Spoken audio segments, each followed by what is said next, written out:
Bonjour, monsieur le ministre, monsieur le professeur, monsieur et madame les administrateurs de la Fondation, chers collègues, chers amis, c'est un véritable privilège d'être aujourd'hui parmi vous. Comme le temps presse, j'essaierai d'être le plus court possible et n'hésitez pas de m'accélérer les cas échéants. Je ferai une revue des problématiques de santé et en matière de santé publique en Afrique et les engagements internationaux en faveur de la CSU. Permettez-moi d'utiliser cette sigle pour aller un petit peu plus vite. L'agenda pour le développement est désormais universel et s'applique à l'ensemble des pays de la planète. C'est le but objectif du millénaire qui avait été adopté pour la période 2000-2015 et qui s'appliquait alors aux seuls pays en développement. Trois concernaient la santé: réduire la mortalité des enfants, améliorer la mortalité maternelle, combattre le VIH-Sida, le paludisme, la tuberculose et autres maladies. Cette fois, dans les nouveaux objectifs, un seul des 17 objectifs, l'objectif 3, concerne explicitement la santé. La médiatisation des questions climatiques et de la détériorisation de l'environnement, en même temps que la tenue à Paris de la conférence en 2015 sur le climat, peuvent expliquer que 3 des 17 objectifs de développement durable soient spécifiquement concernés pour l'environnement. Rappelons en revanche qu'également les questions historiques des santé, comme la santé maternelle et infantile, la nutrition, les maladies transmissibles, le paludisme, la tuberculose, mais aussi les bilharzioses ou les helminthioses et les VIH-Sida, qui ont contribué à la chute de l'espérance de vie, à la naissance dans les pays concernés, sont loin d'être résolues, notamment en Afrique. Celle-ci conserve son retard et a du mal à le rattraper, contrairement à ce que nous observons aujourd'hui en Asie. Le continent africain souffre par ailleurs d'une insuffisance des moyens humains et financiers. Tous les indicateurs le montrent, aussi bien de la Banque mondiale que de l'OMS, aggravée par une faible performance des systèmes de santé dans une forte croissance démographique. Autant de causes que la propagation récente de l'épidémie de virus Ebola, laissant la région ou les continents au risque d'émergence de nouvelles infections. En outre, certains pays de ces continents sont touchés par des conflits armés qui aggravent encore la situation sanitaire du fait de la désorganisation des systèmes de santé, des déplacements des populations, mais aussi des violences, tortures et assassinats que subissent personnel de santé et la population en général. Tous ces problèmes majeurs de santé publique perdurent en sus des questions environnementales et climatiques et appellent à des réponses stratégiques, techniques et financières spécifiques. Or, les systèmes sanitaires pour les pays et pour le monde résident bien dans la faiblesse des systèmes de santé nationaux à détecter et à réagir de manière rapide et efficace la réémergence des épidémies connues et plus encore à la émergence de nouvelles pandémies. La lente et relative maîtrise de l'épidémie d'Ebola ne doit pas faire perdre de vue sa précarité. Les pays et la communauté internationale ont pareil au plus pressé.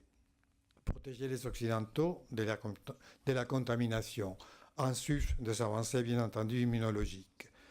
Sur place, des mesures politiques, institutionnelles de long terme, ou même de moyen terme, que celles-ci relèvent de la responsabilité politique des autorités nationales ou celle des autorités internationales, n'ont pas été prises à la mesure des enjeux, au moins aussi rapidement. Les financements internationaux s'avèrent très insuffisants à bâtir des systèmes de santé solides et fiables.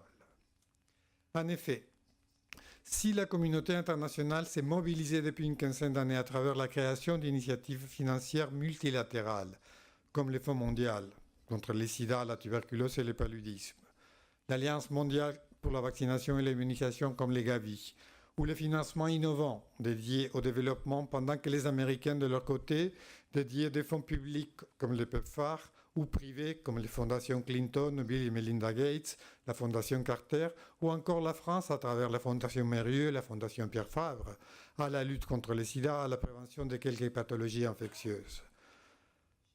Il faut comprendre que ces initiatives n'ont soutenu que dans une moindre mesure le renforcement des systèmes de santé nationaux dans leur ensemble. Ainsi, des pans entiers de la santé ne sont pas couverts par des contributions, tandis que de nouveaux fléaux liés à la modernisation, à l'urbanisation, comme les maladies chroniques non transmissibles, les cancers, le diabète et les maladies métaboliques, les maladies respiratoires, ainsi que les accidents de la vie publique, constituent un triple fardeau pour les États déjà démunis du point de vue institutionnel et financier. Par ailleurs, que le système d'information sanitaire ait vu le jour depuis plus de 2 décennies, l'analyse des données à partir desquelles les choix stratégiques et les décisions sont prises manque encore de précision et de méthodologie. Il faut les corriger en urgence, rendre les dispositifs d'analyse et de prospective des pays capables et efficients est impératif. Il est indispensable d'intégrer l'impact de la croissance démographique africaine, dont l'ampleur est sans commune mesure, ainsi que celui des phénomènes migratoires sur la demande sociale et alimentaire. Seulement ainsi, on sera en mesure d'offrir des services d'éducation, de santé et de protection sociale à un très grand nombre de personnes. Quels enjeux donc de la promotion de la santé en Afrique? Il est important que les systèmes de santé de la région apprennent à composer avec la stratégie de la santé dans toutes les politiques. Un des 5 piliers de la promotion de la santé précisément. Ceci leur permettra de tirer largement profit de nombreuses ressources déjà existantes et investies dans d'autres secteurs tels que l'éducation, l'urbanisme, l'agriculture, l'eau et l'assainissement, les travaux publics, le transport, l'emploi et bien d'autres.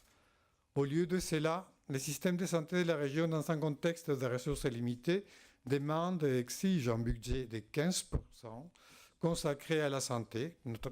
Je vous rappelle la déclaration d'Abuja.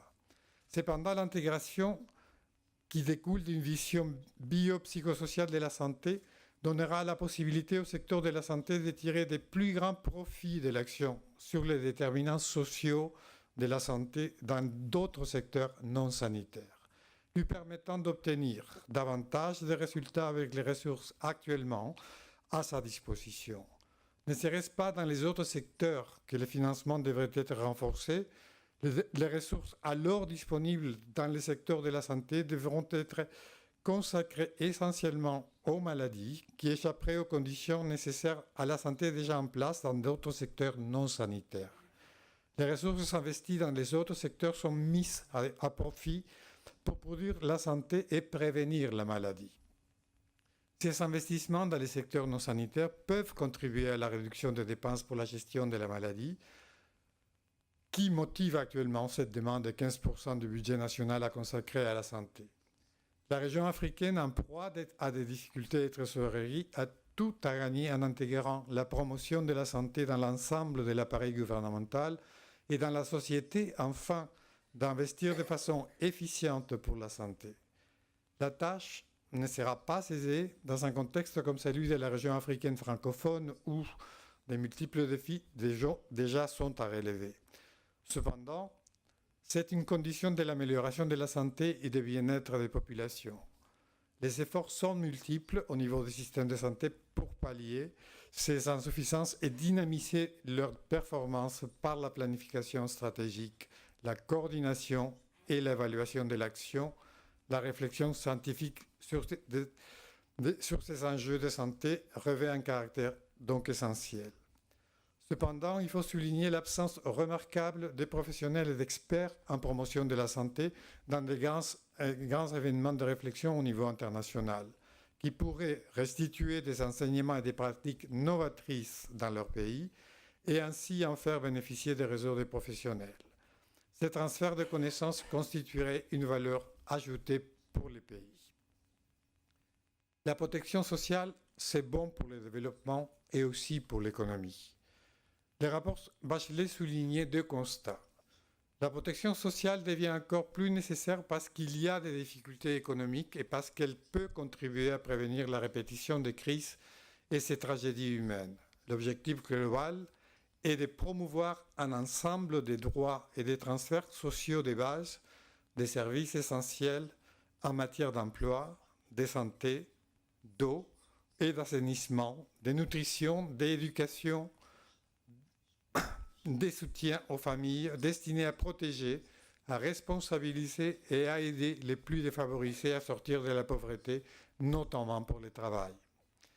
Ces politiques sociales doivent se combiner dans une approche cohérente tout au long de la vie et s'adresser tout particulièrement aux catégories les plus vulnérables de la société. L'ensemble de la démarche repose sur l'idée que chacun doit bénéficier d'une sécurité des revenus de base suffisante pour vivre, garantie par des transferts en espèces ou en nature, et doit avoir accès aux services sociaux essentiels. La couverture en matière de santé a pour finalité que tous les individus aient accès aux services de santé dont ils ont besoin sans que cela n'entraîne pour les usagers des difficultés financières, comme nous le rappelait le ministre. Pour qu'une communauté ou un pays parvienne à la couverture universelle en matière de santé, plusieurs facteurs indispensables doivent être réunis. Un système de santé solide, efficace et bien géré, qui réponde aux besoins de santé prioritaires, aux moyens de soins intégrés, centrés sur les personnes, y compris les services spécialisés dans le VIH, la tuberculose, le paludisme, les maladies non transmissibles, la santé de la mère et de l'enfant. En informant les gens et en les encourageant à rester en bonne santé, à prévenir les maladies. En dépistant tôt les problèmes de santé, en disposant des moyens de traiter les maladies, en aidant à ceux qui ont besoin à accéder à une réadaptation. Des soins à un coût abordable, dotés d'un système de financement des services de santé qui évite aux usagers de faire face aux difficultés financières lorsqu'ils font appel, tout en protégeant contre les risques de dépenses qu'ils doivent payer par les services de leur poche, les fameux out of the pocket, comme les Américains aiment le dire. Acculant les gens à la pauvreté, ce qui, in fine, les éloignerait en définitive des soins. Les accès aux médicaments et aux technologies essentielles pour diagnostiquer et traiter les problèmes médicaux. Des effectifs suffisants. Faut-il rappeler qu'on a encore plus de 4 millions de déficits de personnel de santé en Afrique. Donc, des effectifs suffisants de personnel de santé bien formés et motivés pour dispenser des services et répondre aux besoins des patients en se fondant sur les meilleures données factuelles disponibles. Le rôle capital joué par les autres secteurs, qu'il s'agisse des transports, de l'éducation ou de l'aménagement urbain, incluant les services de proximité. La couverture universelle en matière de santé a un impact direct sur la santé de la population. Y accéder permet aux populations d'être plus productives et de contribuer plus activement à la vie familiale et communautaire. Elle facilite la scolarisation et l'éducation des enfants qui, en conséquence, deviennent eux aussi agents de prévention. La CSU est donc une composante essentielle du développement durable et de la lutte contre la pauvreté, est un élément clé de tout effort de réduction des inégalités sociales. Elle témoigne de l'engagement des pouvoirs publics à améliorer le bien-être de tous les citoyens. La couverture sociale, doit-on le rappeler, prend ses racines dans la constitution de l'OMS en 1948, qui fait de la santé un des droits fondamentaux de tout être humain et dans la stratégie de la santé pour tous lancée en 1979. L'Assemblée générale des Nations unies, à l'issue de l'évaluation des OMD, constate que malgré des progrès considérables, notamment en Afrique, il fallait redoubler les efforts pour un développement durable et donner les moyens de vivre une vie saine et promouvoir le bien-être de tous à tous les âges. Des progrès sensibles ont été accomplis dans l'accroissement de l'espérance de vie et la réduction de certaines causes majeures de la mortalité maternelle et infantile. Des progrès notables ont été accomplis dans l'amélioration de l'accès à l'eau salubre et à l'assainissement, la réduction du paludisme, de la tuberculose, de la poliomyélite, de la propagation de VIH-Sida. Toutefois, il faut faire beaucoup plus pour éradiquer les larges éventails de maladies et s'occuper de nombreuses questions de santé fort différentes, persistantes ou encore nouvelles. Le directeur général de l'Organisation mondiale de la santé, Dr Tedros Adhanom Ghebreyesus, j'ai pris mon collègue éthiopien de m'excuser pour la façon dont j'écorche son nom, a souligné la nécessité pour les États membres de fournir des soins de santé à tous et de mettre en œuvre des règlements sanitaires internationaux. Je le cite, tous les chemins devraient mener à une couverture de santé universelle. Ce que le monde a promis en 1948, la santé pour tous, lorsque l'OMS a été établie, est vrai aujourd'hui, mais la moitié de notre population n'a toujours pas accès aux soins de santé, à la couverture universelle de santé. Je pense qu'il est temps que nous passions de la parole aux actes et le monde entier ne demande que ça. La santé comme une question de droit, une fin en soi, a-t-il ajouté. Selon lui, ce leitmotiv devrait être au centre des préoccupations de l'OMS. La couverture universelle repose sur la constitution de l'OMS de 1948 qui proclame que la santé est un des droits fondamentaux de tout être humain et sous la notion que la santé pour tous définie dans la déclaration d'Alma-Ata de 1978. L'équité reste donc un principe cardinal. Cela signifie que les pays doivent suivre les progrès non seulement au sein de la population nationale en général, mais aussi au sein de différentes catégories, c'est-à-dire par niveau de revenus, sexe, âge, lieu de résidence, situation migratoire et origine ethnique. La CSU combine deux éléments clés, les premiers ayant trait à l'utilisation par la population des services de santé dont elle a besoin et le deuxième aux conséquences économiques de cette utilisation. Le premier objectif est que chacun ait accès à un large éventail de services de santé, le panier de soins, parmi lesquels la promotion, la prévention, les traitements, la réadaptation et les soins palliatifs. Ces services doivent être de bonne qualité, il n'y a aucun intérêt à avoir accès à un scanner qui serait mal calibré ou mal manipulé par un agent de santé non qualifié. L'accent étant mis sur le fait que chacun obtient les traitements dont il a besoin. Et une importante dimension de cet objectif est l'équité.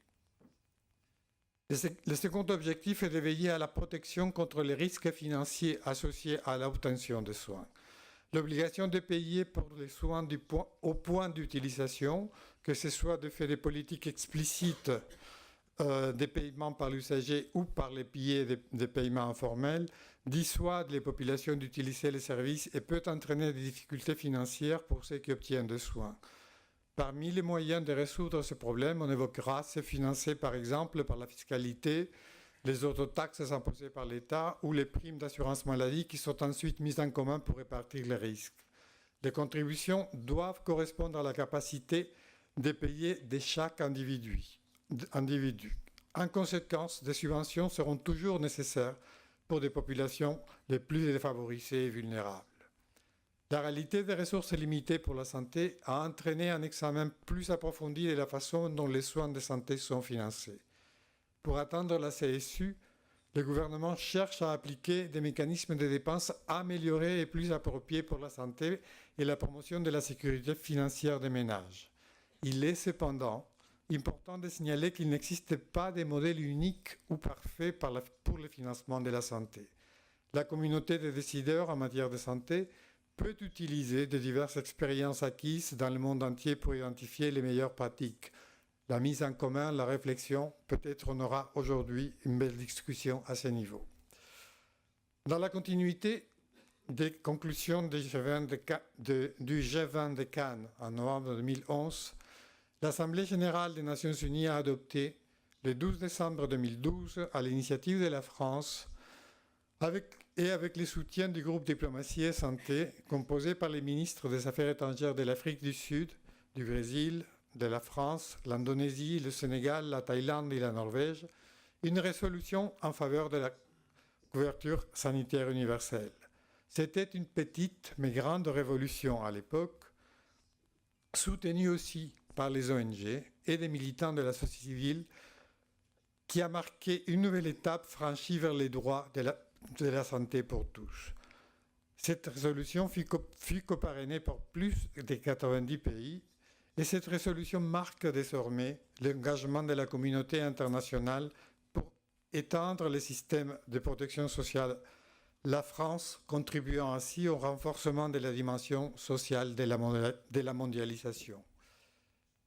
Je rappelle cependant une phrase du journal médical britannique The Lancet dans son éditorial du 8 septembre évoquant cette résolution, qui souligne que la question n'est plus de savoir si les pays s'engageront pas en faveur de la CSU, mais comment ils s'assureront cette transition, en notant avec pragmatisme que la couverture de santé universelle est une opportunité sans être pour autant une garantie définitive des progrès. À nous de faire la différence. Merci.